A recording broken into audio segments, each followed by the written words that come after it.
They told me the desert was a place where things go to be forgotten, but in StrangerVille, the sand remembers everything. We arrived with the coordinates I found in my mother's basement, expecting a secret lab, but what we found was a town under a spell. The sky is a bruised shade of purple, the air smells like rotting flowers and ozone, and the neighbors, they don't look at you. They look through you, their faces locked in a terrifying, vacant smile. I spent my first night at the 8 Bells bar, realized quickly that I wasn't just looking for my parents, I was looking for the source of a plague. I had to become a ghost in my own story. I spent hours planting bugs on the military officers, listening to their encrypted frequencies, and digging through rusty file cabinets in the abandoned crater. Every photo I took, every classified file I stole, brought me closer to the truth. My mother wasn't just a victim of an abduction. Her name was all over the original research for Project Sixum. I finally compiled the secret dossier, but the paper was just the beginning. I needed access. Getting through a high-security blast door requires more than just a dossier.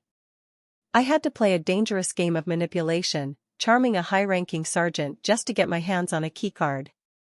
But even inside, the lab tried to kill me.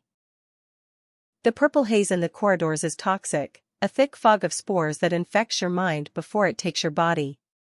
I spent the next 48 hours with an infection scanner, tracking the pulse of the mother plant through the desert sand.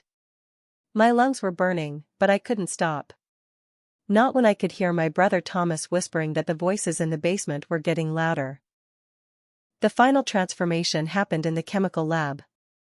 I gathered enough glowing spores to build a specialized filter and stepped into a hazmat suit that made me feel like an astronaut on a dying planet. I spent my last few hours of daylight perfecting an experimental vaccine, testing it on the very neighbors who used to bring us cookies. Seeing the light return to their eyes gave me the strength I needed for the descent. I didn't go to the lowest level alone. I recruited a team of the very people I cured, a scientist who wanted redemption and a soldier who wanted the truth.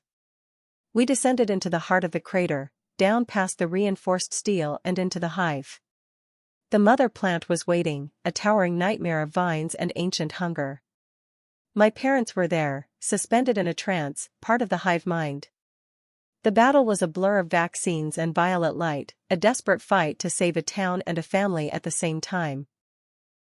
The aliens didn't just steal my parents, they tried to steal our world. But they forgot one thing: a daughter looking for her family is more dangerous than any infection. My name is Angeline, and StrangerVille is finally quiet.